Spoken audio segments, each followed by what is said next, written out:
আমি তাদেরকে উদাত্ত আহ্বান জানাতে চাই, আপনারা বহু ষড়যন্ত্র করেছেন, বহু নিজের পেছনে সময় ব্যয় করেছেন, আমার পেছনে সময় ব্যয় করেছেন, এখন ক্ষান্ত হন।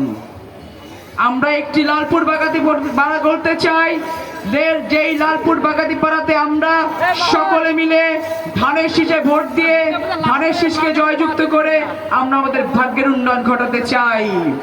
আমরা চাই আপনারা যারা এখনো ষড়যন্ত্রে লিপ্ত আছেন তারা প্রত্যেকে আমরা যে ইমারত তৈরি করতে চাই সেখানে একটি করে ইট গাঁথুন। আপনারা যদি মনে করেন যে আপনারা সেই ইট ভাঙার চেষ্টা করবেন, কি জবাব লালপুর বাগাতি পাড়ার মানুষ আগামী 12 তারিখে দেবে সেইটা আপনারা আজকে এই হিবিল হাই স্কুল মাঠে এসে দেখে যান।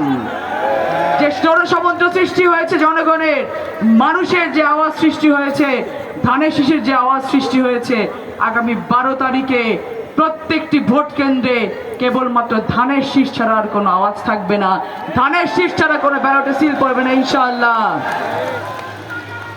আমি আপনাদেরকে একটা কথা বলতে চাই, আমাদের আর একটি দিন আছে, এই একটি দিন আমরা নির্বাচনী প্রচারণা চালাতে পারবো। আগামীকালকে 9 তারিখ আপনারা প্রত্যেকে, আমি একজন প্রার্থী হিসেবে যেই ঘরে যেতে পারিনি, যেই বাবার হাতটি ধরতে পারিনি, যেই মায়ের আমি চোখের দিকে তাকিয়ে ভোটটি চাইতে পারিনি, আপনারা তাদের কাছে যাবেন, ধানের শীষে দাওয়াত দিবেন, ফারজানা শারমিন পুতুলের দাওয়াত দিবেন এবং বলবেন যে আমার বিটি লালপুরের বিটি, আমার বিটির কবর হবে লালপুরের মাটিতে, আমার বিটি আমাদের ভাগ্যের উন্নয়ন করার জন্য লালপুর বাগাতি পাড়াতে এসছে। আপনারা আমার বিটিকে ধানের শেষে একটি করে ভোট দিয়ে জয়যুক্ত করবেন।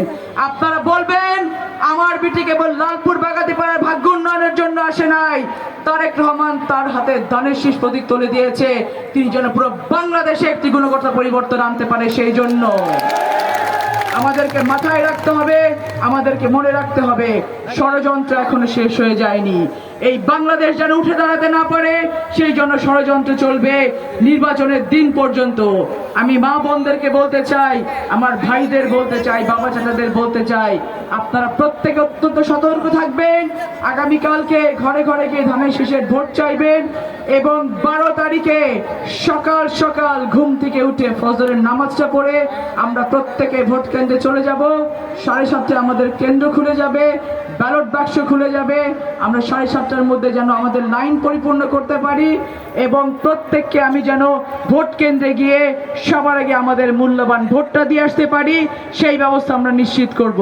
আমাদের যারা এজেন্ট আছেন, পোলিং এজেন্ট আছেন, তাদেরকে আমি উদাত্ত আহ্বান জানাতে চাই, তাদেরকে আমি একটা কথা বলতে চাই, আপনারা সতর্কভাবে অবস্থান গ্রহণ করবেন। ধানের শীষের বিপক্ষে যে কোনো ধরনের ষড়যন্ত্র পোলিং এজেন্টদের রুখে দিতে হবে প্রত্যেকটা ভোট কেন্দ্রে ইনশাআল্লাহ। আমাদের একটি দুটি চোখ না, লক্ষ লক্ষ চোখ নিয়ে আমরা আমাদের ভোট কেন্দ্রগুলো পাহারা দেব। আমি বলতে চাই, আমরা যারা ভোট কেন্দ্রের আশেপাশে থাকব প্রত্যেকে যেন ওই দিন ভোট গণনা হওয়া পর্যন্ত ভোট কেন্দ্র থেকে আমরা আমাদের ফসল তুলে নিয়ে ঘরে আসতে পারি ইনশাআল্লাহ। 12 তারিখে সেই ব্যবস্থা আপনারা করবেন।